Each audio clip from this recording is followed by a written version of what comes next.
ngajak kalian bermain.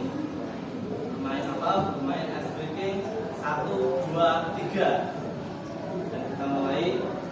Nanti kalau aba-aba saya dari nanti kalau saya memberikan aba-aba 1, kalian bilang U. Kalau saya memberikan aba-aba 2, kalian bilang A. Dan kalau saya memberikan aba-aba 3, kalian teriak A sekeras-kerasnya. Bisa? Ya. Baik, kita mulai. 1, 2, 1, 2, 1, 1, 1, 2, 2, 3. Bagus. Tangan pada semua. Oke. Itu tadi kita mulai. Dan sekarang kita akan membuat keyakinan kelas. Apa itu keyakinan kelas? Ada yang sudah tahu?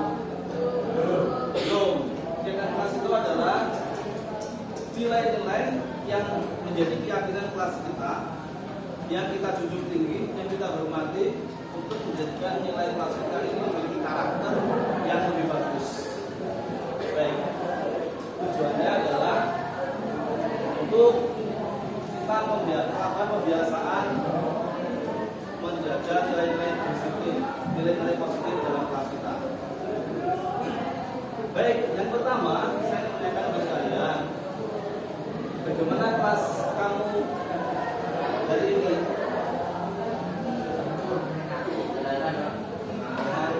Baik. Ada kesulitan di kelas kamu?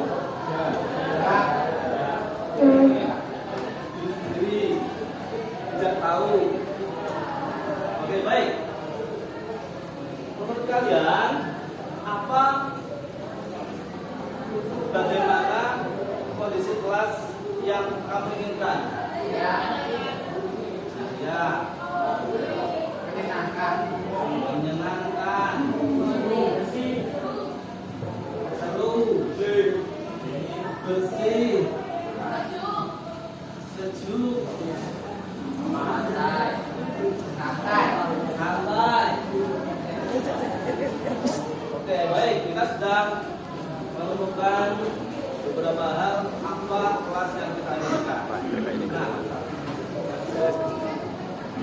Nanti untuk mencapai hal-hal yang kita inginkan ini, silakan kalian menuliskan di kertas yang akan saya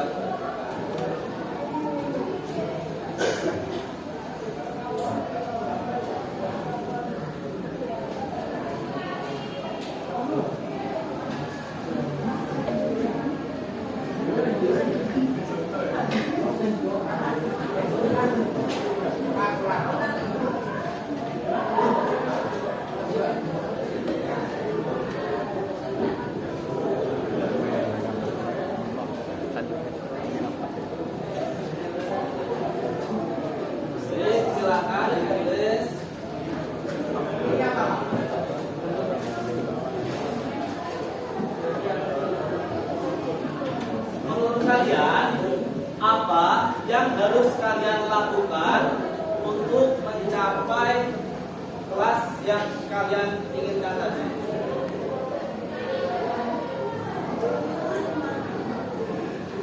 Saya akan melakukan seperti ini.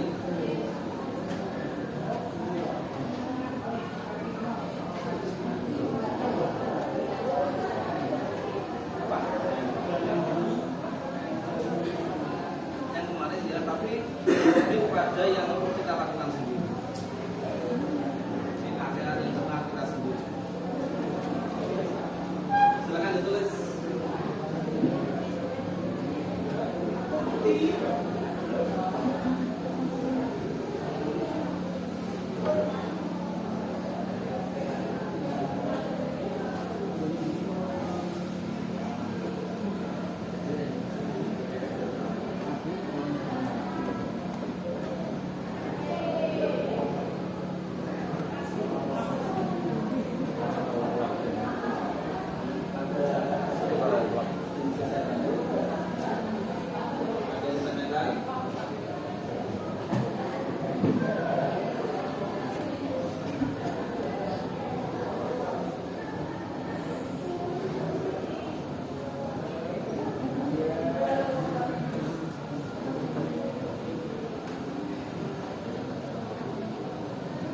sudah. Nah sudah sekarang digerakkan ke depan, kita yang lari.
Sudah semua?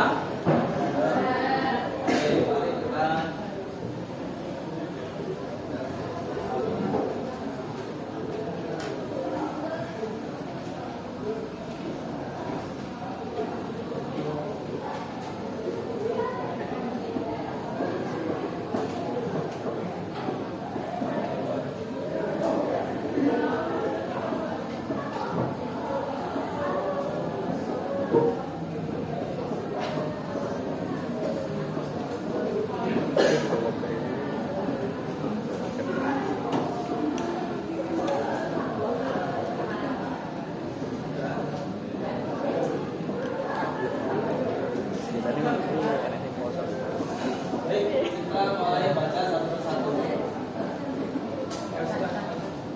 Saya ingin ruangan kelas saya selalu bersih waktu mengikuti pelajaran. Dulu, saya akan menaati dan mematuhi jadwal tiket yang sudah disepakati bersama. Oke.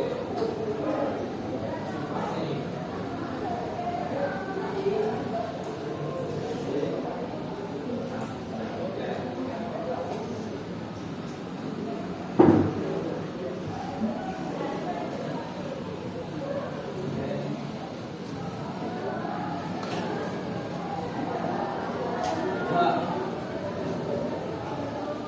Saya akan rajin tiket agar kelas menjadi nyaman dan rapi. Oke, saya akan menciptakan suasana kelas yang saling bekerja sama. Oke.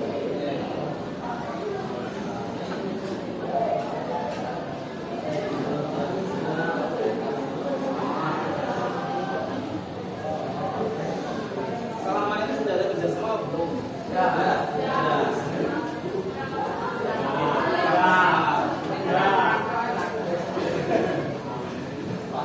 Saya akan lebih aktif bergaul dengan teman-teman dan menjaga kebersihan serta kondisi kelas yang kondusif.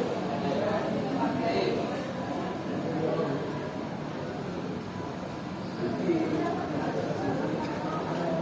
Bergaul dengan santai baik di suatu belajar maupun di luar jam kerja. Jadi udah kopi apa belum? Ya. Santai. Kalau disambungkan aktif dalam proses belajar boleh ya?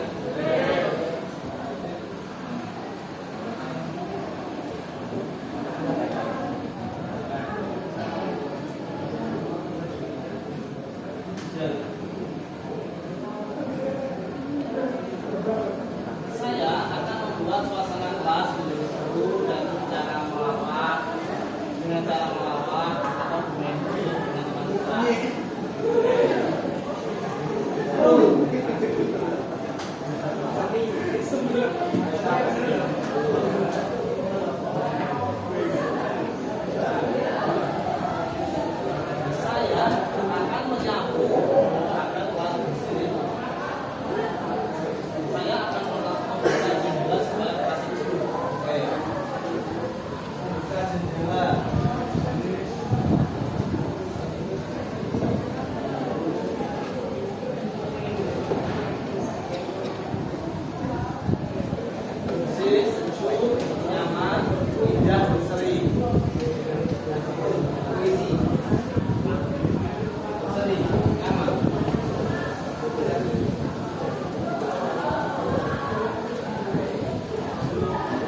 Dia kelas.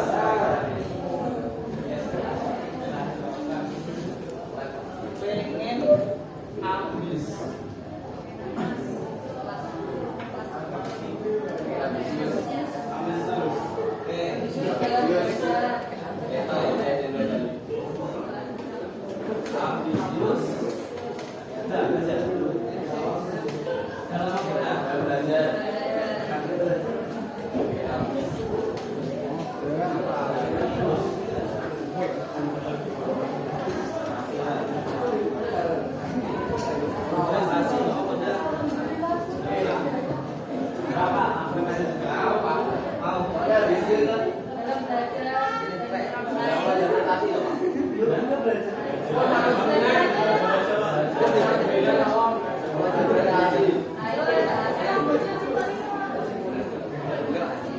Rajin PKF mengutamakan tidak baperan, lebih senang bercanda dengan semuanya.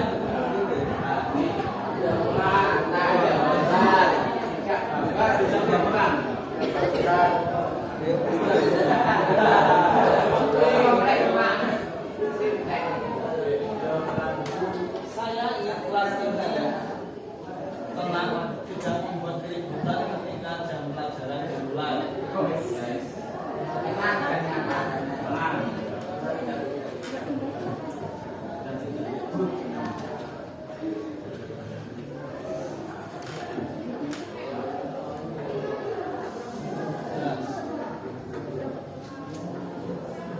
Saya akan menjaga kekompakan di kelas.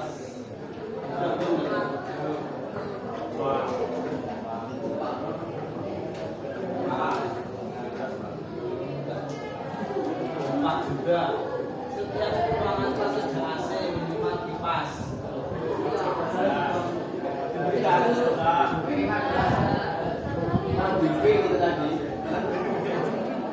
Saya akan lebih akrab lagi dengan teman-teman yang lain.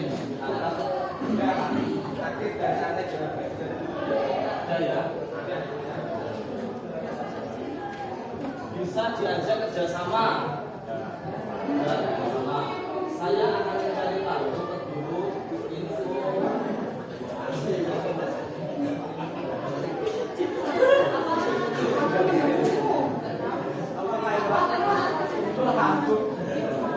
Info dalam dan iuran.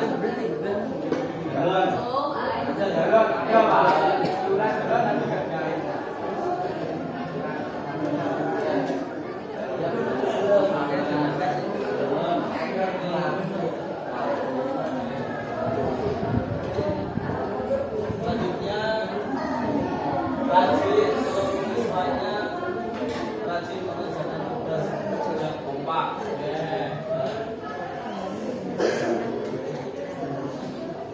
Saya akan rajin menjaga dosen kelas. Saya akan melaksanakan PKF kelas siswa.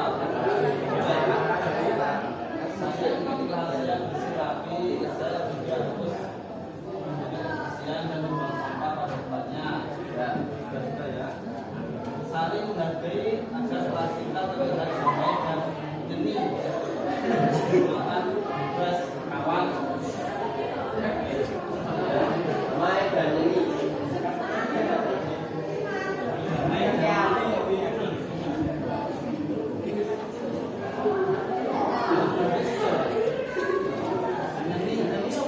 Menyenangkan hati.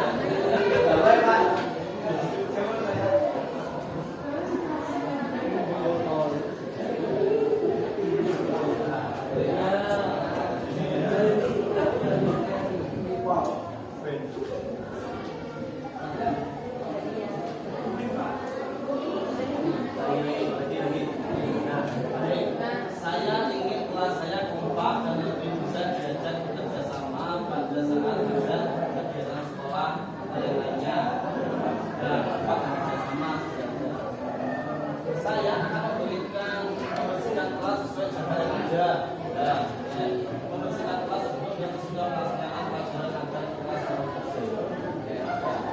Baik, dari yang kalian tulis di depan ada 13 poin yang bisa disimpulkan. Yang pertama, bersih dan taat jadwal piket. 2. Saling bekerja sama. 3. Aktif dan santai dalam belajar. 4. Kelas yang seru. 5. Membuka jendela. 6.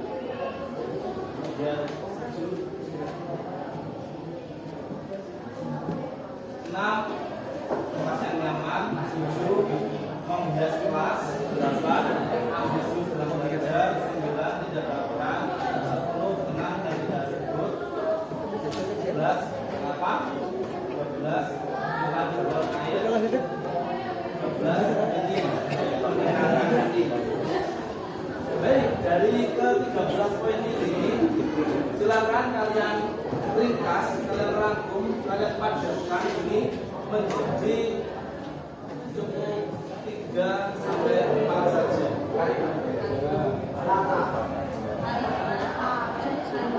Ya, 4 kalimat.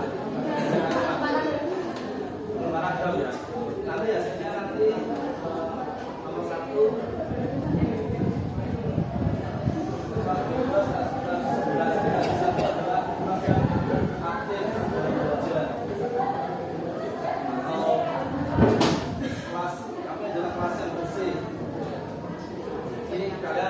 Rangkum kira-kira mana yang tetap kita pertahankan dan mana yang ini kita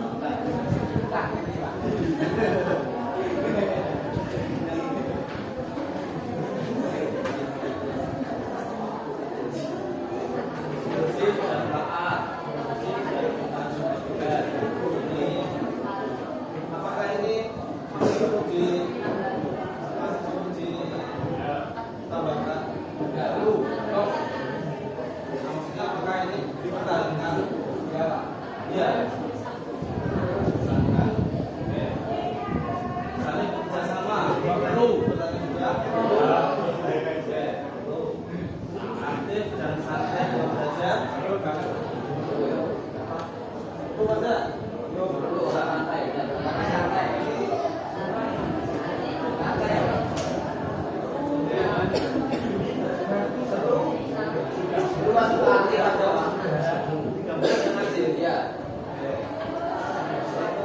Dan aktif terus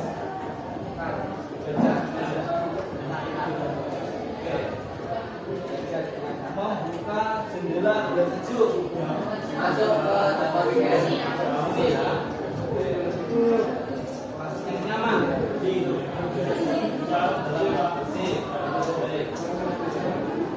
menghias jendela di kelas di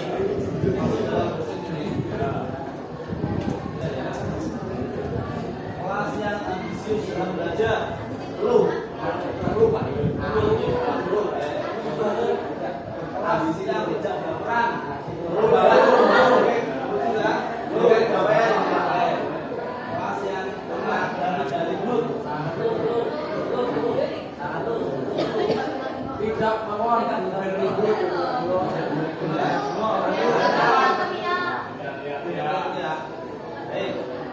Tapi untuk kalimat kata bijak ini tidak ribut, nanti yang pesannya masuk ke telinga kita adalah ributnya ya. Jika menggunakan ini bisa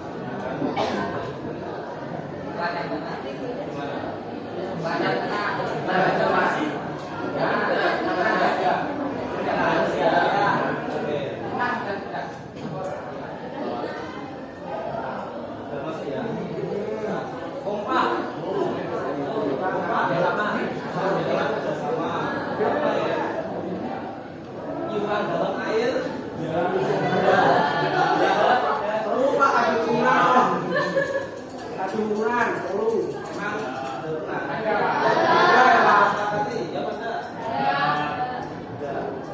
tidak pada idola ibadah kita adalah kelas yang iuran dalam air artinya tidak Bupati Pak.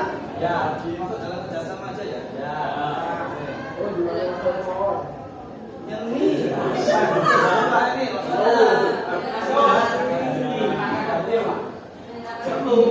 Belum. Pasti dua dan enam. Kasih tak ini.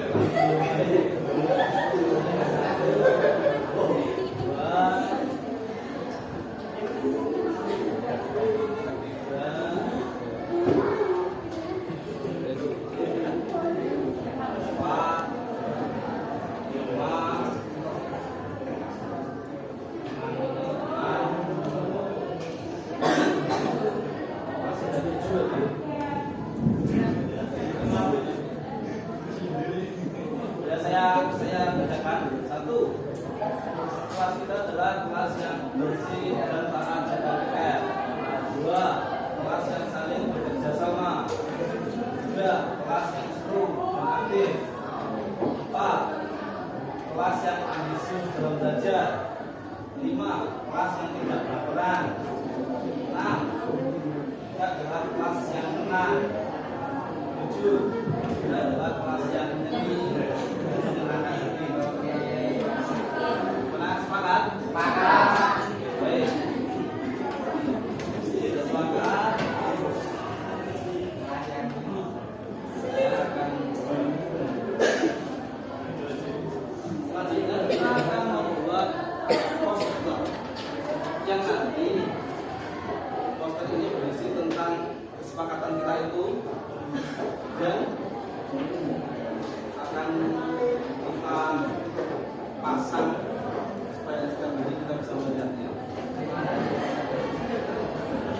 Ini pasti kita akan beri. Ini jadi dua aja.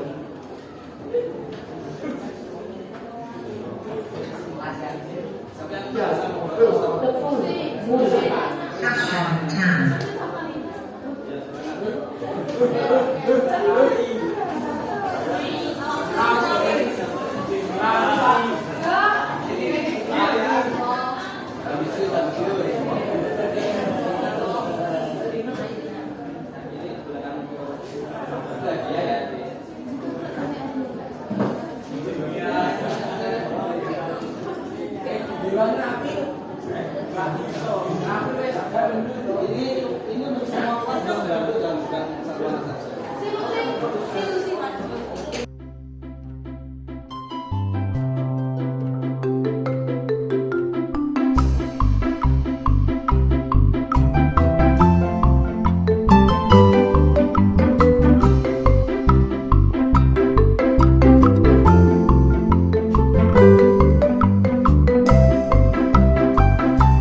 kita hari ini sudah selesai.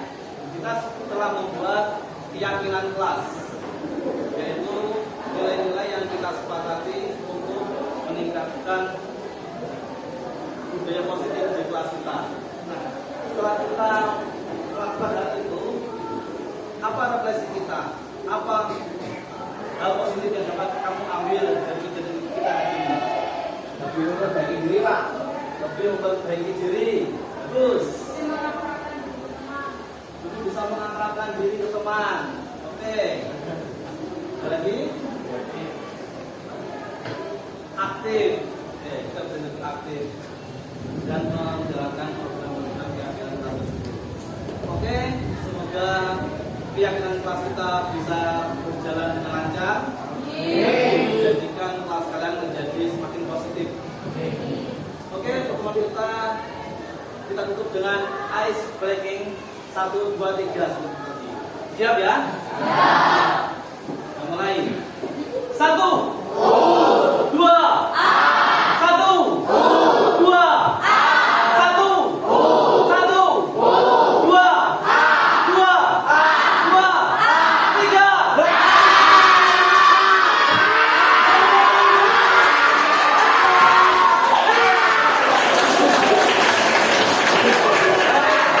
Terima kasih pada pendengar ini. Mohon maaf, selamat sore. Assalamualaikum warahmatullahi wabarakatuh.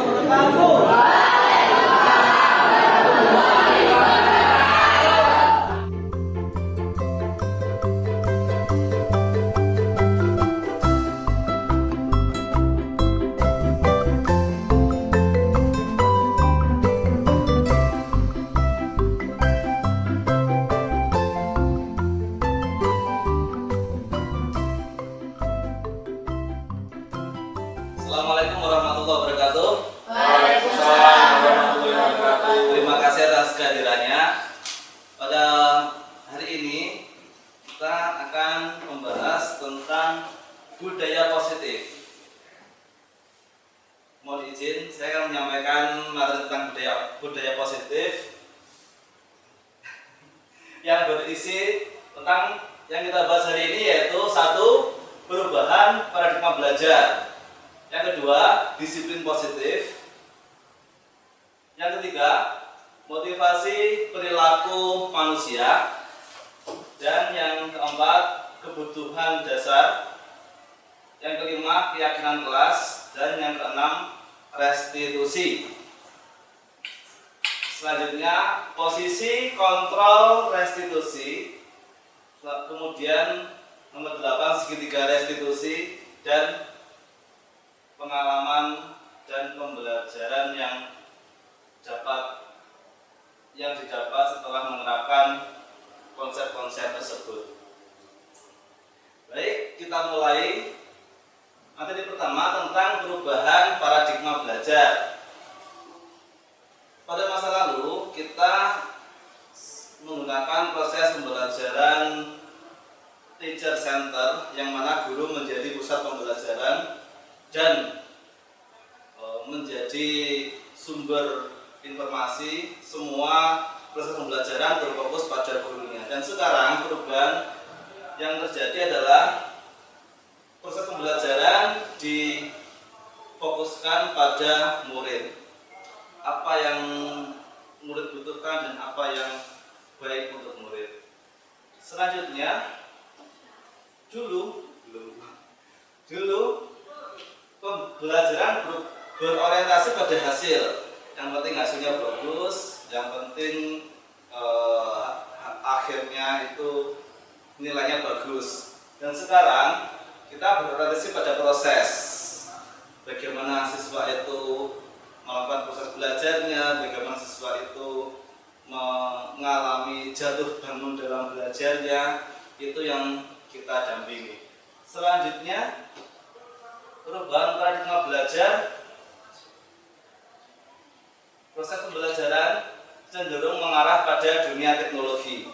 Dengan perkembangan dunia teknologi sekarang, tentu kita tidak bisa hanya mengikuti zaman yang dulu, karena anak-anak kita nanti akan tumbuh dan berkembang dan hidup pada masa yang akan datang, yaitu masa di mana dunia teknologi semakin berkembang. Dan yang keempat, kebebasan dalam mencari sumber belajar. Kalau dulu guru dari sumber belajar hanya difokuskan pada buku paket, sekarang kita dan murid-murid bisa mengambil materi-materi dari mana saja, baik dari buku, dari internet, dari gurunya, dari temannya, dari orang di luar sekolahnya, dari orang tuanya, dari orang yang dia hormati di luar sekolahnya, dan semuanya bisa menjadi sumber belajarnya. Pertama, disiplin positif. Apa itu disiplin positif? Disiplin positif yaitu suatu sikap dalam menaati hal tertentu yang bersifat positif. Dalam menaati perilaku yang bersifat positif itu, seseorang tersebut tidak merasa tertekan, tidak merasa terpaksa, tidak menimbulkan kebencian, dan tidak membuat siswa terpojok, dan tidak ada kekerasan verbal dan kekerasan fisik ataupun psikis. Kemudian motivasi perilaku manusia, yaitu alasan seseorang untuk melakukan sesuatu karena adanya maksud tertentu, seperti satu, seseorang atau siswa melakukan perubahan perilaku karena takut adanya hukuman. Bisa juga dia melakukan sesuatu karena ada reward, ada hadiah, ada penghargaan. Dan bisa juga seseorang itu melakukan perubahan perilaku karena memang ada kesadaran diri, ada motivasi intrinsik yang muncul dari dalam dirinya. Kebutuhan dasar manusia ada 5, yaitu kebutuhan untuk bertahan hidup. Kalau biasa kita menyebutnya kebutuhan fisiologi, yaitu kebutuhan makan, kebutuhan minum, kebutuhan tidur. Kalau orang tidak melakukan itu, dia tidak hidup. Dan kemudian kebutuhan untuk rasa cinta dan kasih sayang. Setelah orang itu sudah perutnya kenyang, dia ingin dicintai dan ingin mencintai. Dia ingin merasa ada orang yang mencintainya dia, dan dia juga ingin mencurahkan cintanya itu pada orang lain. Itu kebutuhan cinta dan kasih sayang. Yang ketiga yaitu kebutuhan untuk kebebasan.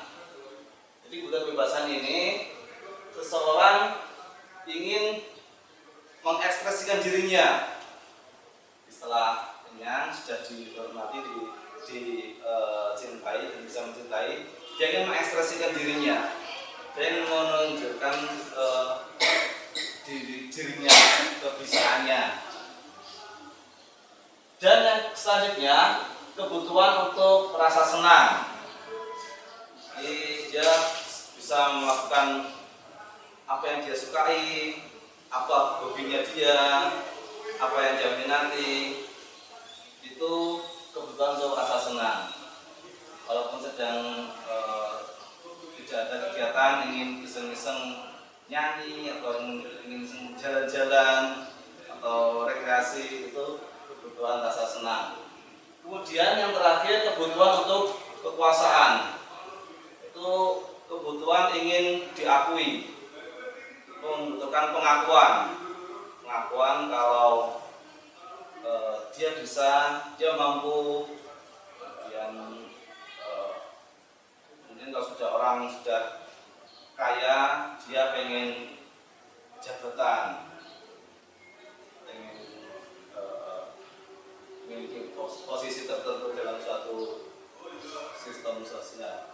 Selanjutnya, keyakinan kelas yaitu suatu hal atau nilai-nilai universal yang disepakati bersama dalam forum kelas yang bertujuan untuk agar terjadi keseimbangan antara yang diinginkan dan apa yang dihasilkan. Jadi dalam suatu kelas itu tentu mereka memiliki keinginan kelasku ingin kompak, saya ingin kelasku bersih, saya ingin kelasku nyaman untuk belajar. Hal-hal seperti itu menjadi suatu kesepakatan dan mereka menjadikan itu sebagai suatu keyakinan. Kelasku adalah kelas yang kompak, kelasku adalah kelas yang suka bekerja sama, kelasku adalah kelas yang berprestasi. Itu menjadi keyakinan dalam dirinya dan mereka menerapkan keyakinan itu di dalam kelasnya. Selanjutnya, restitusi, yaitu proses kolaboratif yang mengajarkan murid untuk mencari solusi atas masalahnya dan membantu murid berpikir tentang orang seperti apa yang dia inginkan dan bagaimana dia harus memperlakukan orang lain. Jadi restitusi itu guru dan siswa berdiskusi tentang apa yang kamu inginkan, bagaimana kamu menyelesaikan masalahmu, bagaimana kamu harus memperlakukan orang lain. Itu adalah restitusi. Selanjutnya, kemudian kita menuju kepada posisi kontrol restitusi. Posisi kontrol pertama yaitu penghukum. Biasa kalau misalkan karena melakukan kesalahan, kamu ini terlambat lagi.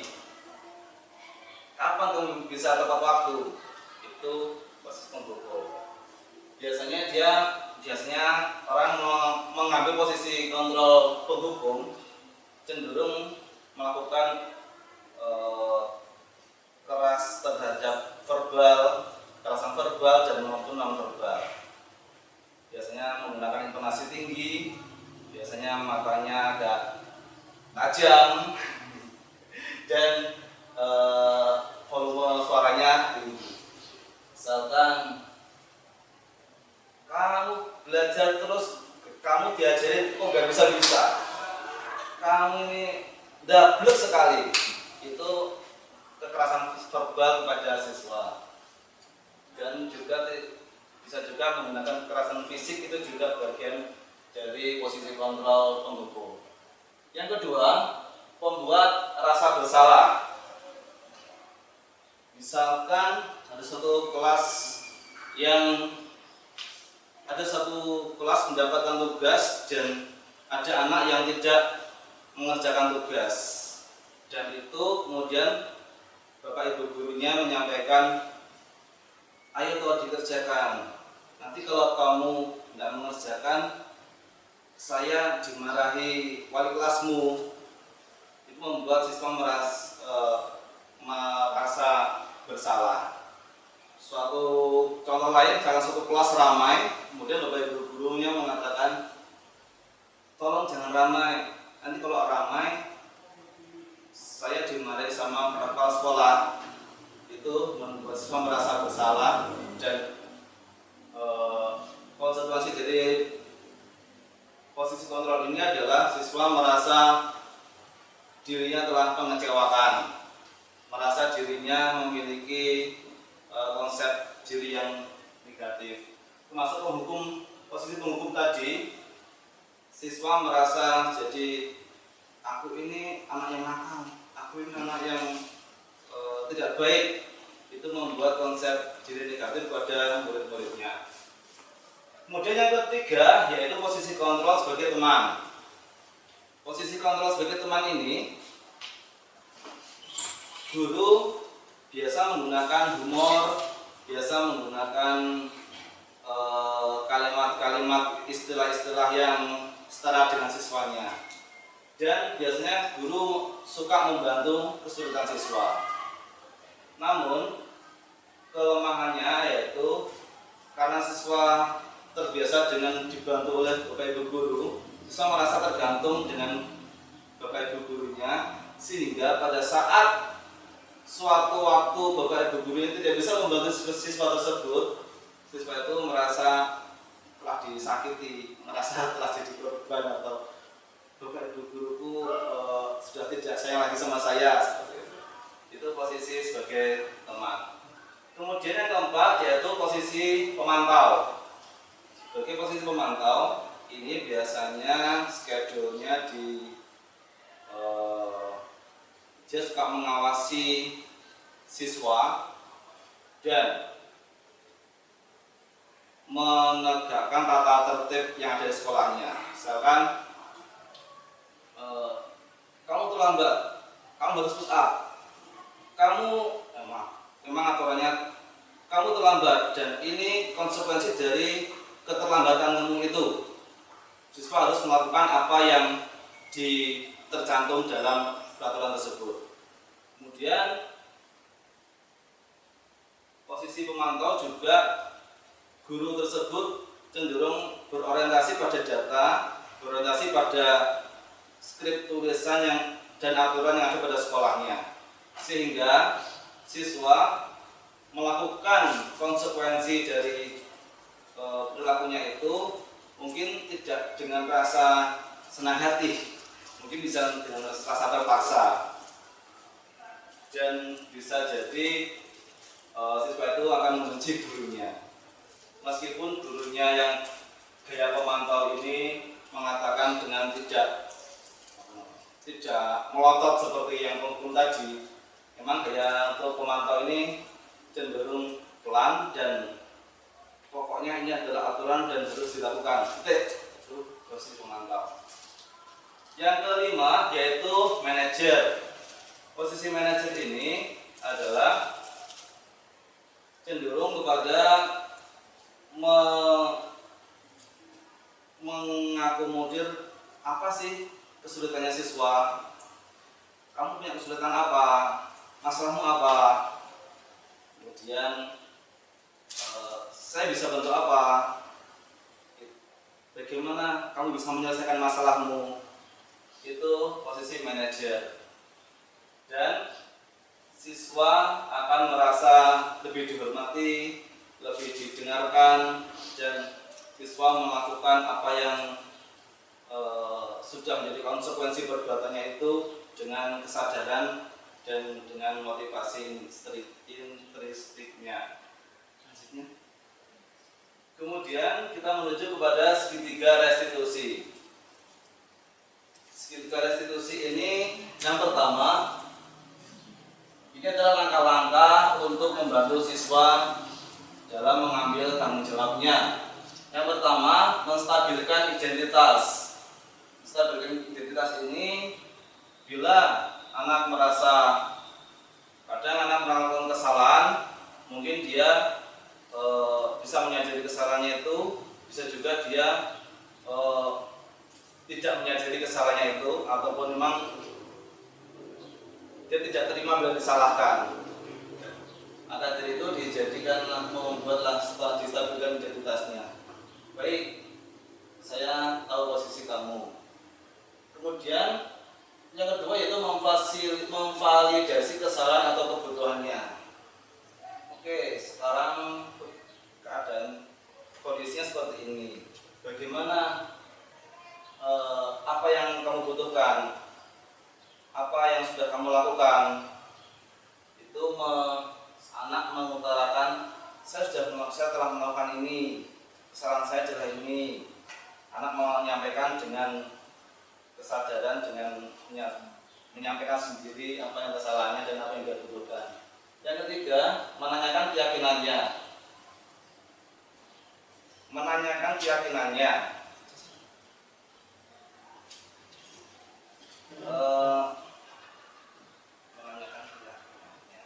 Setelah anak mengetahui kesalahan dan apa yang dia butuhkan, ibu guru menanyakan, menurut kamu, misalkan anak terlambat, menurut kamu siswa yang disiplin itu datang di sekolah jam berapa? Sebelum jam 7, Pak. Itu keyakinan yang benar dan memang dia mengutarakan keyakinan yang benar itu. Menurut kamu kalau misalkan ini tugasnya harus diselesaikan apa tidak? Ya, Pak, harus diselesaikan, Pak. Itu keyakinan dirinya yang ideal ya. Ya, jadi keyakinan menurut dia orang yang baik itu yang bagaimana menurut siswa itu orang yang baik itu yang bagaimana, orang yang punya budaya positif itu yang bagaimana. Itulah, oh keyakinan itu yang baik itu adalah yang harus datang sebelum jam 7, terus mengerjakan tugas, harus sopan, harus rapi. Itu keyakinan yang ada dirinya, itu seperti di bahasa. Kemudian pengalaman pembelajaran yang telah didapat setelah menerapkan konsep tersebut. 1. Murid melakukan budaya positif dengan menerapkan keyakinan kelasnya, karena mereka sudah memiliki pemikiran yang positif. Kelasku adalah kelas yang semangat, kelasku adalah kelas yang kompak, kelasku adalah kelas yang suka bekerja sama. Mereka melakukan keyakinan kelasnya itu. Yang kedua, menjadi seorang guru yang lebih sabar karena belajar menerapkan posisi kontrol sebagai seorang manajer. Apabila dulu saya sering menggunakan gaya penghukum atau sering menggunakan gaya pemantau, sekarang saya belajar menggunakan gaya manajer yang mana mencoba mengumpulkan informasi apa yang dibutuhkan siswa, apa kesulitan siswa, saya bisa bantu apa. Itu menggunakan kontrol manager. Yang ketiga, bisa lebih memahami karakter murid. Ternyata setelah kita menerapkan pembelajaran yang berpihak pada murid, kita bisa tahu bahwa mereka itu punya potensi-potensi, punya keunikannya masing-masing. Disitulah kita bisa memahami karakter-karakter murid. Selanjutnya, nomor 4, dapat membantu murid dapat menyelesaikan masalahnya dengan menggunakan segitiga restitusi. Misalkan anak melakukan kesalahan, umpama menumpahkan gelasnya temannya, itu dia mengambil tanggung jawab, oh iya aku ganti minumannya. Yang kelima, menjadi lebih empati terhadap siswa. Jadi dengan lebih banyak berkomunikasi dengan siswa, sering mendengarkan apa yang dipikirkan oleh siswa, kita bisa menjadi lebih empati. Oh ternyata kondisinya mereka itu seperti ini loh. Yang keenam, menjadi lebih tahu apa sebenarnya yang diinginkan oleh murid. Jadi kadang saat pembelajaran itu murid cenderung diam dan cenderung pasif, mungkin karena kita kurang tahu ini sih diingini itu apa ya. Kadang siswa ramai dan kita juga perlu mencari tahu cerita apa yang dimaui anak-anak ini. Jadi dengan pembelajaran berpihak pada murid, kita jadi tahu, oh anak-anak ingin pembelajaran yang seru, oh anak-anak ingin pembelajaran yang dengan mengimplementasikan, mempraktekkan secara langsung. Kita jadi tahu. Selanjutnya, sudah. Demikian yang bisa saya sampaikan. Barangkali ada yang ingin ditanyakan, monggo.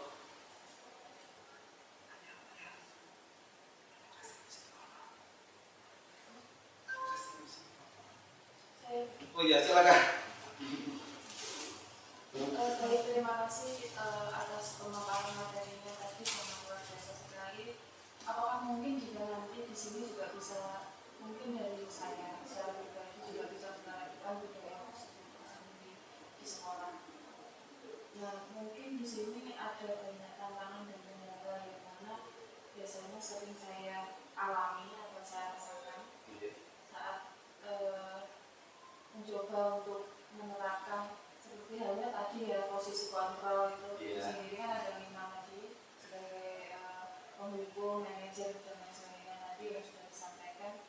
Nah, sejauh ini mungkin saya masih menerapkan posisi kontrol yang belum ke manajer. Jadi kadang malah pemantau yang seperti itu.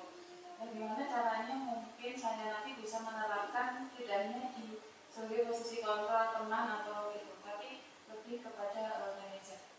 Itu mungkin dari Pak Rahman ada tips dan triknya, saran yang seperti apa? Terima kasih. Baik, terima kasih. Pertanyaannya sangat menarik. Bagaimana cara kita menerapkan posisi kontrol sebagai manajer? Itu kembali ke tadi. Oke. Baik, jadi posisi kontrol manajer itu lebih kepada bagaimana kita bisa mendekati siswa, bagaimana kita bisa dekat dengan siswa. Nah, dari situ siswa akan lebih bisa bercerita tentang apa keluh kesahnya, apa kesulitannya, apa yang dirasakan, apa harapannya, apa yang diinginkan. Dari situlah kita bisa mengetahui, oh yang diinginkan anak seperti ini. Dari situ kita membuat perencanaan apa program pembelajaran yang seperti yang dimaui oleh anak-anak itu, seperti yang disukai anak. Oh, anak suka dengan menggunakan media stick note, kita menggunakan stick note. Oh, anak-anak pandai membuat desain, oke, kita akan buat poster. Anak-anak suka melakukan secara langsung, baik, kita akan menggunakan sosiodrama, menggunakan praktek langsung. Itu posisi manajer, dan tentu masing-masing anak punya keinginannya sendiri-sendiri, karena kita tahu mereka tuh punya keunikannya masing-masing, dan itu tetap terakomodir. Misalkan anak ini pandai di desain, anak yang pandai di desain membuat posternya bagus, tapi mungkin ada anak yang membuatnya tidak bagus. Oke, tetap kita berikan dia itu reward, tetap dihormati. Oke, tidak apa-apa, kita tetap tidak menilai ini bagus ini jelek. Tetap itu adalah hasil karya mereka. Kita sudah susah payah membuat itu, dan kita harus tetap menghormati apa yang bisa mereka lakukan. Adalah proses belajar. Karena belajar tentu ada saat jatuh bangunnya, dan kita harus menghormati usaha mereka itu. Demikian, Bu. Terima kasih, Pak. Ada yang ditanyakan lagi? Monggo. Boleh satu lagi? Monggo, silakan. Di sini kan ada 5 ya, Pak. Posisi kontrol restitusi itu mendukung, membuat rasa bersalah, teman, memantau, manajer. Yang mana mungkin kalau di ekosistem belajar kita atau lingkungan belajar kita itu masih ada yang menggunakan posisi itu mendukung dan membuat rasa bersalah ini masih banyak. Nah, ini bagaimana Pak solusinya? Ini langsung minta solusinya ke Pak Rahman. Boleh. Baik, emang. Atau mungkin langkah dari Pak Rahman nanti seperti apa? Oke. Jadi kita nanti dapat terinspirasi gitu. Oh iya. Baik, termasuk kegiatan ini juga sebagai langkah bagaimana kita bisa mengenalkan 5 posisi kontrol restitusi itu. Jadi Bapak Ibu yang mungkin non-sewu mungkin sebelumnya belum mengetahui posisi kontrol ini, sekarang juga tahu. Dan yang memang di sekolah kita memang ada beberapa Bapak Ibu guru yang masih menggunakan posisi kontrol hukum, membalas bersalah, teman pemantau. Tapi tidak apa-apa, itu bagian dari proses kita. Sekolah kita tentu akan tetap berproses, dan kita akan pelan-pelan akan menuju kepada posisi kontrol manager. Dan bisa dilakukan dengan cara pemberian informasi, diseminasi seperti ini, bisa menggunakan diskusi dengan teman-teman, jadi berkolaborasi. Misalkan ada suatu program kita memasukkan unsur posisi kontrol manager dalam suatu program tersebut. Itu beberapa langkah yang bisa kita lakukan untuk menyampaikan posisi kontrol manager untuk Bapak Ibu guru di sekolah kita.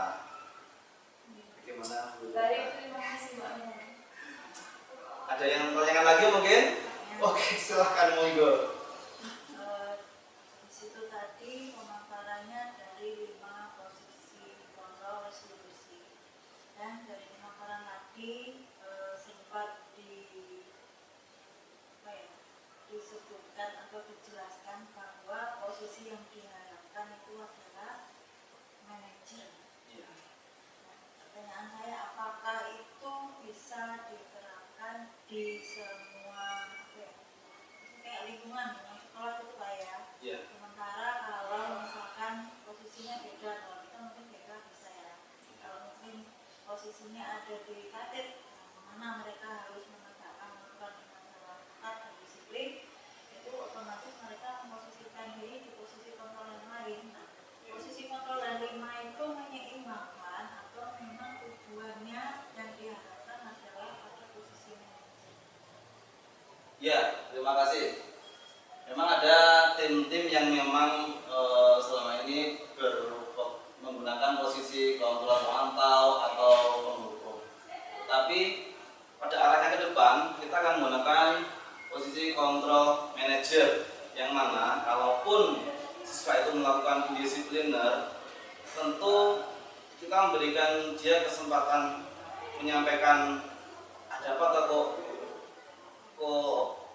tidak disiplin, ada apa latar belakangnya dia melakukan ketidakdisiplinan itu, dan kita mengakomodasi apa yang keluh kesahnya dia, apa penyebab dia melakukan ketidakdisiplinan itu. Dengan demikian kita setelah menemukan masalah atau kesulitannya anak, kalau masalahnya sudah terbantu, kesulitannya sudah terbantu, harapannya dia sudah meninggalkan ketidakdisiplinan itu tadi dan menerapkan perilaku yang disiplin. Ya. Dan tanyakan lagi, monggo. Sudah. Baik. Kalau sudah tidak ada pertanyaan, saya akhiri pertemuan kita hari ini. Semoga ada manfaatnya. Terima kasih. Mohon maaf. Selamat siang. Assalamualaikum.